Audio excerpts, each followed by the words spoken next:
দামোদর নদীতে কুড়িয়ে পাওয়া শিবলিঙ্গের গাজন ও শ্রী শ্রী চণ্ডীমাতার পূজা উপলক্ষে মেতে উঠেছে বাঁকুড়ার বড়জোড়া মালিয়ারা গ্রামের মানুষ। সারা রাত থেকে দিন এই অনুষ্ঠানে অগণিত মানুষের ভিড়। গাজনের বাজনার তালে কোমর দোলালেন 8 থেকে 80, ছগড়া থেকে ছুরি, খুঁড়ো থেকে খুঁড়ি সকলে। প্রসঙ্গত কয়েকশো বছর আগে দিয়াশী দীননাথ ধীবর বলে এক গ্রামবাসী কোনো কাজে গিয়েছিলেন স্থানীয় দামোদর নদীতে, আর সেখানেই একটি শিলাখণ্ড পান। পরে তার বাড়িতে নিয়ে আসেন, সেখানেই পুজো দেন। তারপরে মন্দির প্রতিষ্ঠা করে পূজার্চনা শুরু হয়, আর তখন থেকেই এই গাজন উৎসব শুরু হয় বলে জানান গ্রামবাসীরা। শনিবার রাতভর নানান অনুষ্ঠানের পর রবিবার ফের সকাল থেকে পূজার্চনায় মেতে ওঠেন মালিয়ারার মানুষজন। কি বলছেন গ্রামবাসীরা, চলুন শোনাবো আপনাদের। বলুন।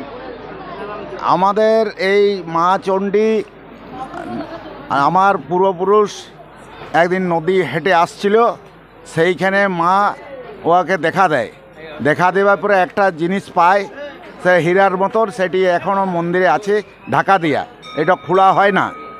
তারপরে স্বপ্ন দেয়, স্বপ্ন দেওয়ার পর তারপরে এইখানে মাকে ওই কুড়া ঘরে রেখেছিল তালপাতির।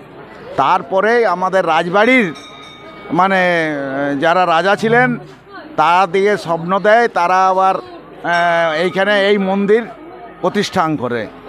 কোথায়? মালিয়াড়ায়, ধীবরপাড়া। মায়ের নাম মা মঙ্গলা চণ্ডী।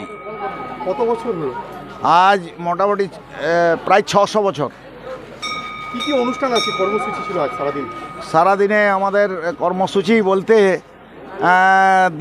দিনের বেলায় এইখান থেকে মাকে নিয়ে যাওয়া যায় রানীর, হ্যাঁ, ওইখান থেকে বাগানে পূজা হয়, ওইখান থেকে শিব মন্দিরে যায় পূজা হয়, তারপরে কালী মন্দিরে হয়, তারপর বিভিন্ন জায়গায় ঘরে পাট নামে গ্রাম জুড়ে একবারে মালিয়াড়া গ্রাম।